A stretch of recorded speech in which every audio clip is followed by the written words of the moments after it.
Alright. So we're going to play PvZ and see how we go. When do I SCV scout versus random? Up to you, Venser. I mean, it depends what your game plan is, right? So you always only want to scout if it's going to change your game plan if you see something. So I think most players prefer to just scout immediately at the start of the game when they're playing random. They just like grab one of their workers, go scout, so they can immediately like swap into their game plan against that race.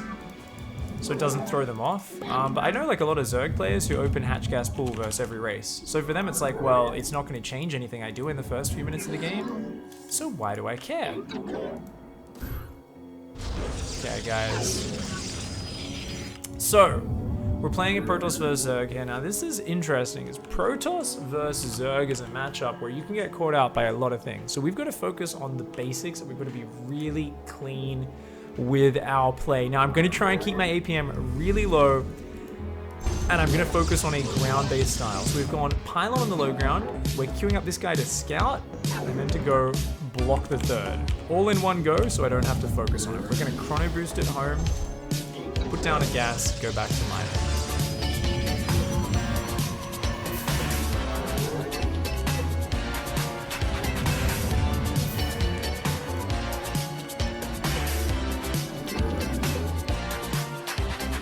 So we're going to do a normal expand build.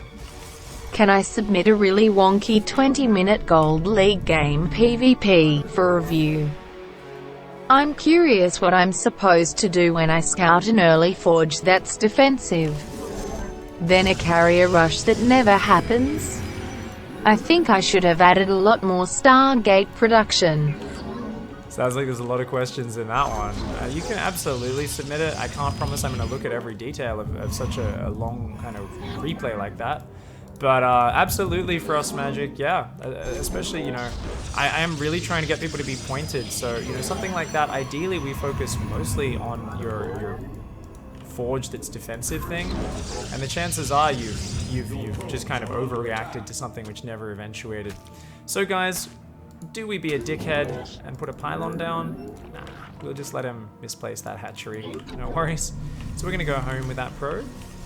And what are we doing, guys? We're going to do an Adept pressure. This is one of my favorite builds because I feel like it forces such a big reaction. And even though this is a big map for it, I just feel like it's a really nice way to play. So we're going to go straight for Twilight after the Adept.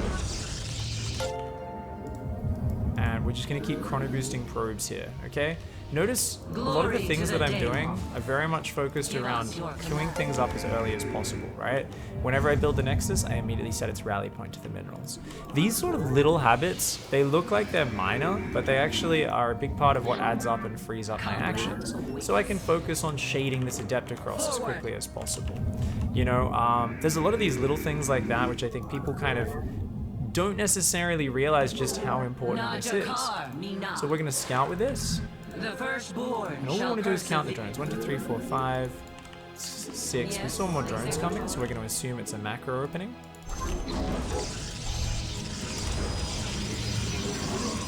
We're going to get glaives. We're going to chrono boost that. We're going to do a chrono on the core as well. We're going to queue up a third Adept. And yeah, keep building probes. Let's get a third pylon at the front. Obviously, extra pylons powering our production, and always queuing up those probes back to mining. All we're doing at this point is queuing up more probes. We're going to have 3 Adepts, then the gateways are going to finish. We're going to transform them all into warp gates, and we're going to make another 3 Adepts, and then we're going to push out. So how can we back this up? We want to have a simple game plan that allows us to keep pushing. So we're going to get a fast robo, another pylon here, to make sure we don't get supply block. Keep queuing up probes. That's your basic stuff, always, in between everything. One of the things which I don't really have to think about, and one of the hardest things when I'm doing this commentating the basics, is trying to talk about things like, oh, I'm building probes. Now, we're being a greedy boy, so we're going to tell a probe to hold position there in that wall. And these Adepts are going to go kick some ass, okay? So we're just A-moving them to outside our opponent's base. We're not telling them to go into a dangerous position, we're just going outside the base. So we've got time to go look at that a little bit later. Now we're going to go for what I call a fake third.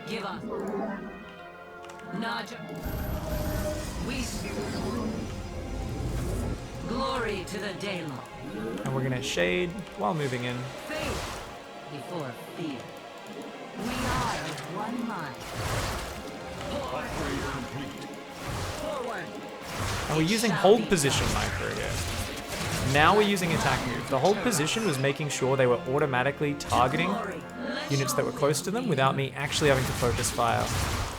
Now I'm boxing them, and I'm actually clicking pairs of adepts on the drones to make sure they kill them.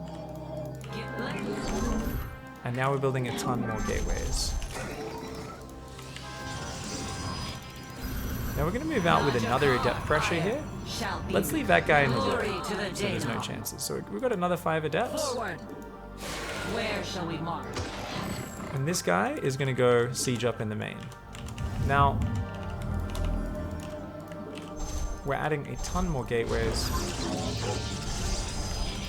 Now, I like to build extra gateways. Let's try and shade out of there if we can. But there's no micro I could do there. Notice one of the biggest things you'll see in my play is I identify when there's no micro left that I can do. Here, I go shift click. I'm not even going to bother splitting them up. And we're going to look away. We're just going to let that do its thing, okay?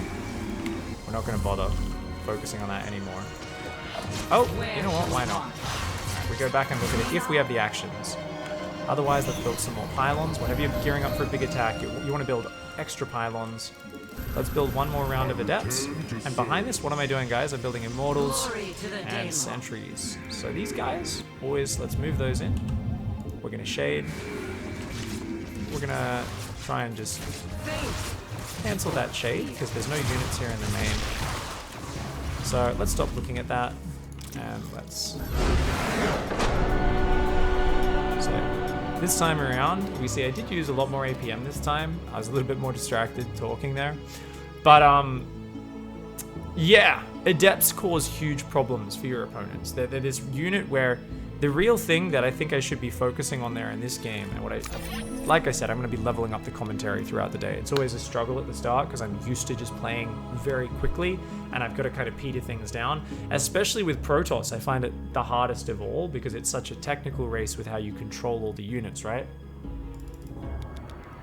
But what you're going to notice is the rhythm, and this is one of the big things I'm going to be coming back to today because I don't think I touched on it enough last time I did a newbie stream.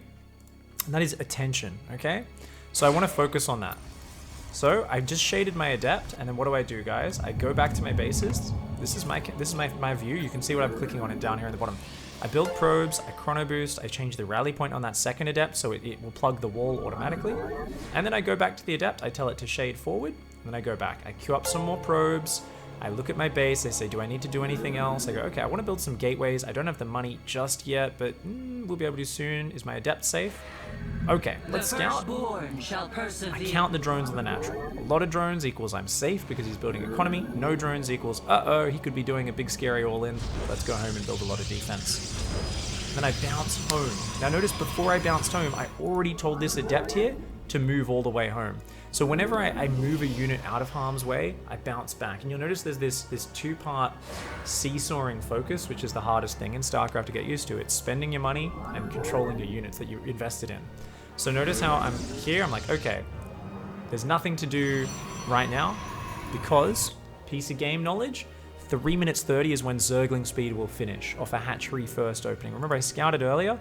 A fast hatchery, a gas and a pool. That's your normal hatch gas pool opening. So 3 minutes 30, notice how my adepts get home right here. So I've practiced this build before and I know the timing. I know the adept can get to the other side, check there's a third, count to see if he's building drones on his natural, and it's going to get home just when Zergling speed kicks in, which is when the Zerg can kind of take control of the map. So you've got this natural knowledge of when are you in control and when are they in control. And this is something which you learn and you develop more and more over time. So I say early on, when there's no ling speed, my adept controls the map. He can do whatever he wants. Fuck yeah. But then I need to pull home, get my wall up. Otherwise I'm screwed. He can just run Zerglings in. But when this upgrade finishes, my glaives, and I get out about 7 or 8 adepts, suddenly I'm back in control of the matchup. So let's take a look. What am I focusing on right now? Just my spending. I don't have anything else to be looking at. My adepts are on hold position in my wall. I'm building more probes. I'm coming down, I'm saying, okay, we're gonna have a robo behind this. Now this is not something you make up on the fly as well. This is something where I had this idea in my head beforehand. I said, I'm playing a lower APM style. I wanna be doing a hard, decisive push. rather than just playing a full macro game. And this is kind of how you learn, right? You start off with the idea of, okay, I want to play this sick style that I saw classic, the best Protoss in the world play. He does an Adept pressure, and then he does this Warp Prism harass, and he's got a third behind it, and he adds Storm and Immortals and upgrades and 8 gateways and all these cool things. But you can't just go from being a regular player on ladder who's figuring pieces of the game out bit by bit to trying to play like that. So there's many steps in between, and that's where you want to create those steps for yourself. So for me, this is actually a learning step here, where you might say you weren't really building probes for that third this game, Pig. Which I wasn't, remember. I didn't build any probes. I was planning to go for a big Immortal Sentry attack and Adepts. I wasn't actually building probes for the third. It was like almost a fake third, or a transitional third base, we like to call it. But I'd already just killed him with the Adepts anyway, so we didn't get to see that point. But the important thing is I have this build planned out as, okay, how can I do a big 2-base push off this? We've got to get the fast Warp Prism and some Immortals out. The Adepts are going to keep our opponent busy, so it's kind of like a 1-2 punch. Your Adepts are the jab. You kind of have a second quick jab, which is the Warp Prism following it up with another wave of Adepts. And then you come in with the big, I don't know, big hook. You come in with the big left hook, right? Right jab.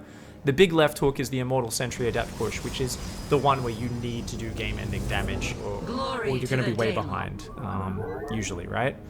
So I've got this plan here where I'm saying, let's be annoying, let's try to shade in, and he just wasn't prepared at all. He just kind of, obviously, my build was a little bit too tight. He's not used to being hit this early. I was not slowing my play down enough. I've got to reprogram my Protoss builds just a little bit, I think, to be playing at this level. I can play like this and do this commentary if I'm playing a Masters player, I think, and it'll be a little bit closer, but even at GM, if I hit an Adept timing like this, sometimes I'll just win the game and kill a lot of stuff. So obviously this was a slightly unfair timing. But you're going to notice here, the second jab moving across the map, these Adepts kind of grouping up, the next jab. And behind this, what are we doing? We've got the third, we've got pylons, we're swapping into Immortal production, and the idea is this is all going to distract and keep them busy, and we're already envisioning this keeping our opponent busy until what's the timing? It's not something you make up on the fly, but it's about having a game plan. It's 2 Immortals, about 6 Sentries, and a ton of Adepts. So notice, I'm building the Immortals, I'm going to start warping in the Sentries soon, and I'm building a ton of Gateways. And this is something I already envisioned early on, before the game even started. This is not something I came up with on the fly. Of course, the Adepts did way too much damage and, kind of just won the game here. But assuming they got cleaned up, I was about to warp in another few Sentries, push out across the map, the Warp Prism would join up with them. Here, I'd warp in a ton of Adepts and I'd go. And this third base would just be not actually being used. These gases not actually being used because I didn't need the gas because Adepts are very, very cheap, right? I just need to warp in a whole bunch of Sentries and Immortals, and the rest is just very low gas cost Adepts.